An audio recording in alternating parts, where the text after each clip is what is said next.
Everyone, good evening and जोहार। आप सबका आपके अपने YouTube channel career maker Bundu by Dheeraj sir में स्वागत है। करती हूँ आप सब अच्छे होंगे, आप अपनी पढ़ाई कंटिन्यू किए हुए होंगे।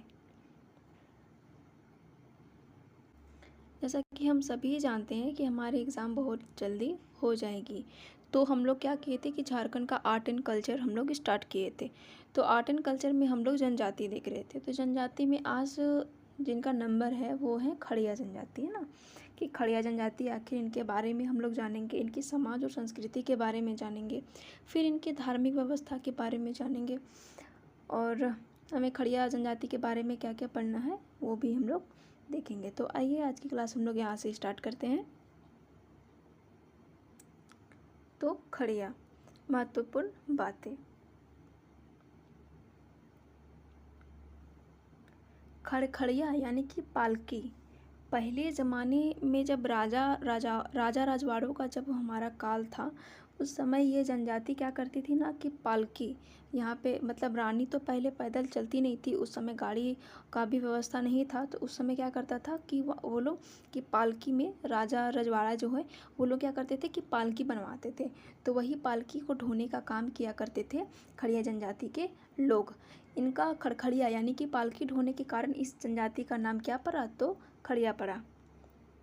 यह जनजाति प्रोटो ऑस्ट्रोलॉइड समूह से संबंधित है, यानी कि अगर यह जनजाति का भाषा मतलब पारिवारिक समूह देखें तो ये किस जनजाति के हैं, तो प्रोटो ऑस्ट्रोलॉइड। इस जनजाति की भाषा का भी नाम खड़िया है, जो मुंडारी ऑस्ट्रो एशियाटिक भाषा समूह की भाषा है। ठीक है, यानी कि देखिए यहाँ पे इनका भाषा का नाम भी खड़िया है, जो कि मुंडारी ऑस्ट्रो एशियाटिक भाषा परिवार की यह एक भाषा है खड़िया। झारखंड में इनका मुख्य निवास स्थल जो है वो गुमला, सिमडेगा, रांची, लातेहार, सिंहभूम और हजारीबाग में है। तथा अगर झारखंड से बाहर भी बोला जाए कि यह जनजाति कहाँ कहाँ निवास करती है, तो यह जनजाति निवास करती है उड़ीसा, मध्य प्रदेश, असम और बंगाल। यानी कि यह झारखंड के अलावा कहाँ कहाँ पाई जाती है, तो झारखंड के पड़ोसी राज्यों में पाई जाती है। जैसे पड़ोसी के साथ साथ अन्य राज्यों में भी पाई जाती है, जैसे उड़ीसा, मध्य प्रदेश, असम और बंगाल।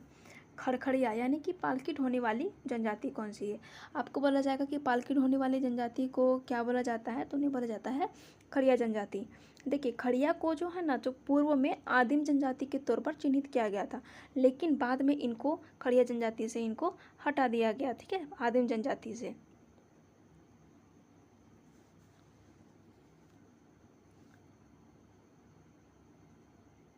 अगर आपसे पूछा जाए ये पूर्व में क्या किस रूप में चिन्हित थे, तो ये चिन्हित थे आपके आदिम जनजाति के तौर पे।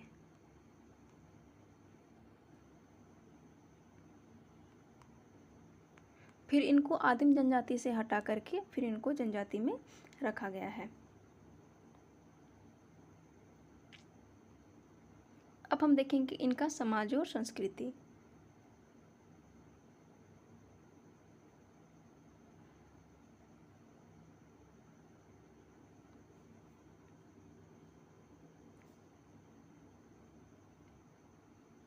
दूसरा कलर लेते हैं।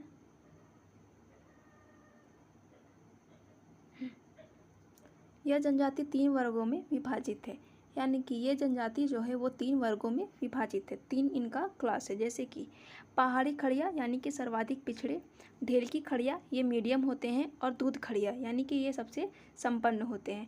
यहाँ पर संपन्नता के आधार से अगर बांटा जाए तो सबसे संपन्न कौन होंगे, तो वो होंगे दूध खड़िया, देन फिर ढेलकी खड़िया और फिर पहाड़ी खड़िया। आर्थिक संपन्नता के आधार पर इनका क्रम अधिक संपन्नता से कम, है ना, इस प्रकार है। या पहले दूध खड़िया टॉप 1 पे है, यानी कि सबसे संपन्न होती है, उसके बाद में ढेलकी खड़िया, देन फिर आपकी पहाड़ी खड़िया। इन 3 वर्गों में आपस में विवाह नहीं होता है, यानी कि कोई अगर दूध खड़िया से बिलोंग करता है तो वो ढेलकी खड़िया या फिर पहाड़ी खड़िया में ही विवाह कर सकता है, यानी कि एक जो 3 वर्ग में है ना वो आपस में विवाह नहीं करते हैं। इस जनजाति में वधु मूल्य को क्या बोलते हैं, तो गिनिंग तह कहा जाता है। यहाँ पर पहला बात तो आप लोगों को मतलब यहाँ की जो शिक्षण प्रशिक्षण केंद्र है यानी कि युवा गृह और वधु मूल्य, इनको याद करना बहुत नेसेसरी है। तो यहाँ पे इस जनजाति का वधु मूल्य क्या है, तो इनका वधु मूल्य का नाम है गिनिंगता। खड़िया परिवार पितृसत्तात्मक तथा पितृवंशी होता है, यानी कि यहाँ पर क्या है कि यहाँ पर अन्य जनजातियों की भांति भी इनका जो कल्चर है वो क्या है, पितृसत्तात्मक है और पितृवंशी भी है। खड़िया समाज में बहुविवाह प्रचलित है, यानी कि यहाँ पर आप एक से अधिक मैरिज भी कर सकते हैं। इस जनजाति में सर्वाधिक प्रचलित विवाह का रूप है ओलोलदाय, जिसका असल विवाह भी कहा जाता है। देखिए इनका जो प्रचलित विवाह का रूप है ना, वो है ओलोलदाय, जिसको असल विवाह भी कहा जाता है। विवाह के अन्य रूप भी देखते हैं कि हम लोग देखते आए हैं कि हर विवाह का कुछ कुछ अर्थ होता है, कुछ स्पेशल विवाह भी होते हैं, उनको देखते हैं। हर जनजातियों के भांति इनका भी अपना विवाह होता है। देखिए उधरा उधारी विवाह, ठीक है। सपलायन विवाह, यानी कि जो भाग करके विवाह किया जाता है। सपलायन यानी कि लड़का लड़की भाग के। रुकु चोलकी यानी कि अनाहुत विवाह। तापा या तनीला, रुकु अनाहुत यानी कि लड़की जो आके रहती है उनको ही अनाहुत विवाह कहा जाता है। तापा या तनीला अपहरण विवाह, यानी कि जो अपहरण करके जो शादी किया जाता है उनको बोलेंगे तापा या फिर तनीला। राजी, यहाँ पे राजी खुशी होगा, राजी खुशी विवाह, ये होता है प्रेम विवाह यानी कि लव मैरिज। और सगाई, विधवा या फिर विधुर विवाह, यानी जिनका विधवा विवाह चल रहा है उनको बोला जाएगा सगाई। और राजी खुशी वो बोला जाएगा जो कि हमारे समाज में भी चल रहा है, लव मैरिज। और तापा तनीला जो अपहरण करके विवाह जो होता है, किसी मेले वगैरह में अपहरण करके शादी किया जाता है, तो उन्हें बोला जाएगा तापा या तनीला। ढोकू चोल की जो अनाहुत विवाह, यानी कि जबरन लड़की उनके घर में आकर रहेगी फिर उनकी शादी होगी, तो उनको बोलेंगे ढोकू चोल की। और उड्रा उड्री विवाह बोलेंगे जो सहपलायन, यानी कि जो साथ में भागता है उनके बाद शादी होते हैं, उनको बोलते हैं उधरा उधारी विवाह।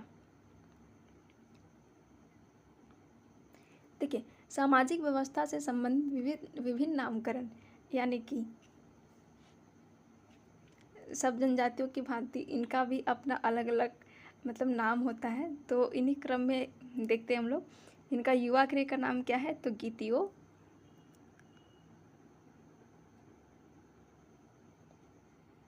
ग्राम प्रधान को क्या बोलते हैं, तो महतो। ग्राम प्रधान का सहायक को बोलेंगे नेगी। संदेश वाहक को बोलेंगे गेड़ा। जातीय पंचायत को बोलेंगे धीरा।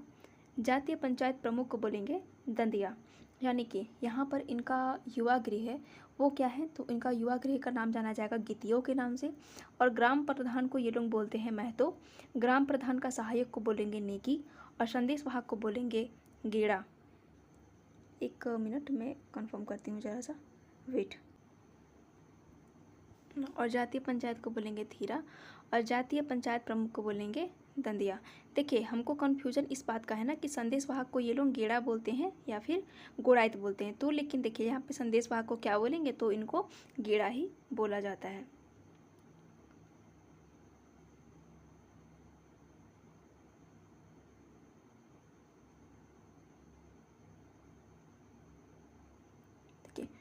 खड़िया जनजाति के प्रमुख पर्व जंकोर यानी वसंत उत्सव के रूप में मनाई जाती है। जंकोर क्या वो होता है कि ये सरहुल के टाइप में वसंत उत्सव का जो मतलब उत्सव होता है उनको बोलते हैं जंकोर। बंदई कार्तिक पूर्णिमा को ये क्या बोलते हैं, तो बंदई।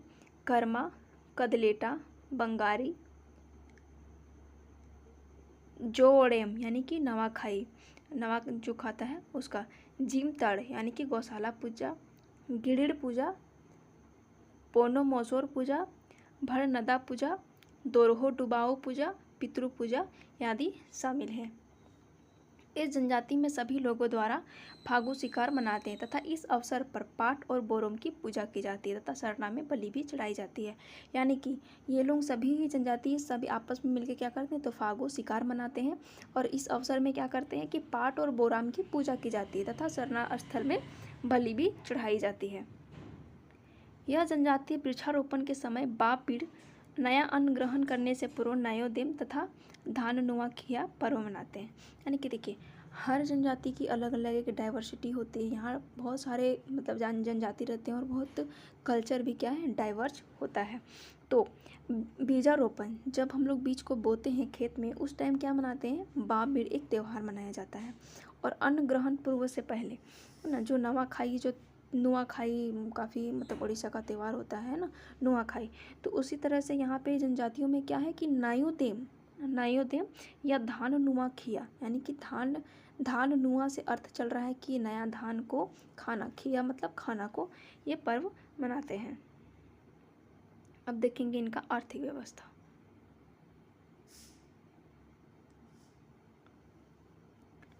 यह जनजाति कृषि कार्य तथा शिकार द्वारा अपना जीवन यापन करते हैं।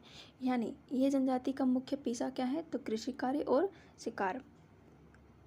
पहाड़ी खड़िया आदिम तरीके से जीवन यापन करते हैं। यानी कि पहाड़ी जनजाति जो हैं वो क्या है, प्रिविलेज टाइप में है। उनका जो जीवन यापन करने का तरीका है वो क्या है, बिल्कुल प्रिविलेज है, यानी कि आदिम जनजातियों की तरीके से है। और आपको मैं पहले भी एक बार और रिकॉल करा दूं कि ये जनजाति पहले आदिम जनजाति में थी, जबकि बाद में इनको हटा करके ओनली नॉर्मल जनजातियों में रखा गया है। इनका प्रमुख भोजन क्या है, तो चावल है। इस जनजाति में फागु पर्व के द्वारा इनकी आर्थिक स्थिति का पता लगाया जाता है। यहाँ पर मतलब प्रमुख भोजन चावल को तो दर्शा दिया गया है, लेकिन इनका जो पवित्र और पेय पदार्थ होता है,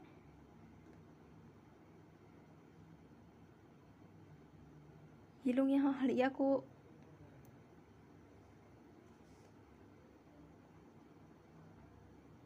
गोलांग बोलते हैं। क्या बोलते हैं, तो गोलांग बोलते हैं ना। ये लोग अपना पेय पदार्थ हड़िया को क्या इन लोगों नाम से जानते हैं, तो गोलांग।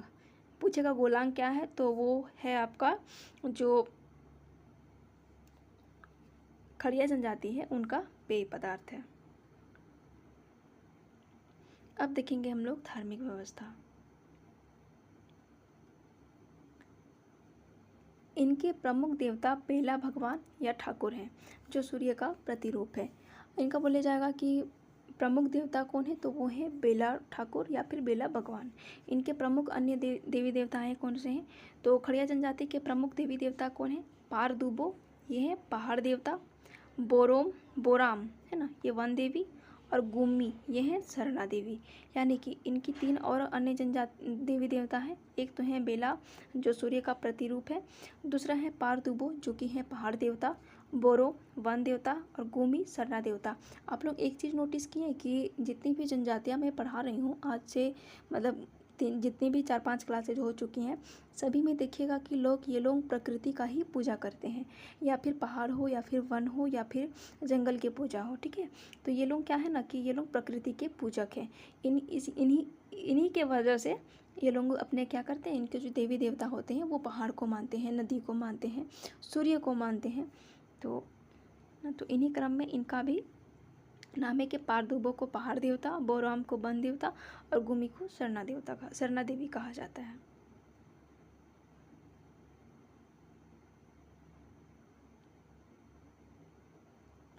इस जनजाति के लोग अपनी भाषा में भगवान को गिरिंग बेरी या धर्मराजा कहते हैं। यानी कि ये जनजाति जो है वह अपने भाषा में भगवान जी को क्या बोलते हैं, तो गिरिंग बेरी या फिर धर्मराजा कहते हैं। इस जनजाति का धार्मिक प्रधान कालो या फिर पाहन कहलाता है।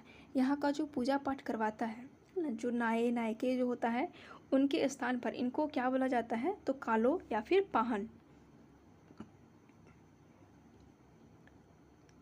पहाड़ी खड़िया का धार्मिक प्रधान दिहुरी कहलाता है, व ढेलकी व दूज खड़िया का धार्मिक प्रधान कालो या पाहन कहलाता है। देखिए, हर जनजाति अपनी अलग अलग डाइवर्स है। यहाँ पे एक ही जनजाति में हम लोग क्या देख रहे हैं कि 2 टाइप के यहाँ पे पूजा पाठ करवाने वाले देख रहे हैं। इस जनजाति का जो कालो या पाहन है वो कौन कहलाएगा, तो ढेलकी व दूध खड़िया सबसे ज़्यादा मतलब संपन्न होती है और मीडियम होती है ढेलकी खड़िया।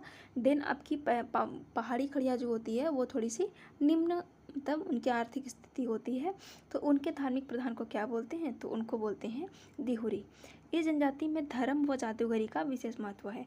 यानी कि यहाँ पर ये जनजाति हैं जो कि धर्म और जादूगरी में ज़्यादा बिलीव देते हैं, या फिर इनका ज़्यादा स्पेशल इनका मान्य है।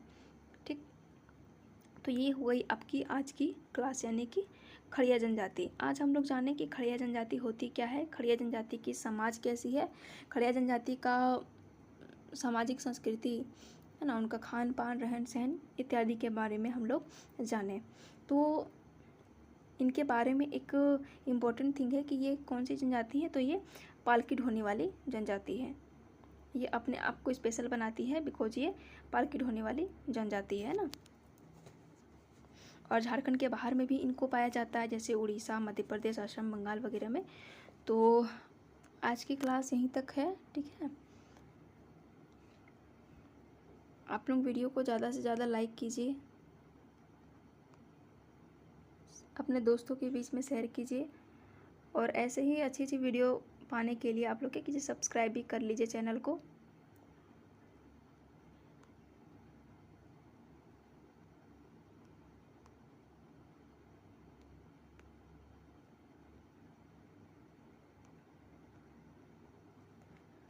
और आप लोग वीडियो का नोटिफिकेशन पाने के लिए बेल आइकन भी दबा लीजिए। उसके बाद में एक है टेलीग्राम चैनल से भी आप लोग ज़रूर जुड़ें। आप लोगों को अगर समझने में कुछ दिक्कत होती है, या फिर आप लोगों को और जानना है कि डिटेल के बारे में जानना है, या फिर जेएच करंट के बारे में जाननी है, तो आप लोग क्या कीजिए, करियर मेकर बंडू का जो टेलीग्राम चैनल है, जिसका लिंक आपको डिस्क्रिप्शन बॉक्स में दिया गया है, वहाँ भी ज्वाइन कर ले।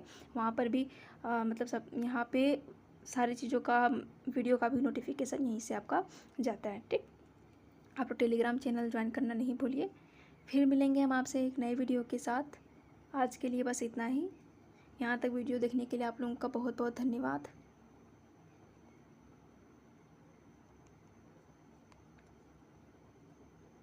सभी को शुभ रात्रि।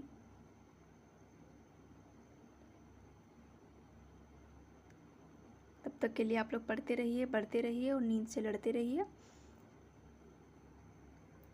Thank you.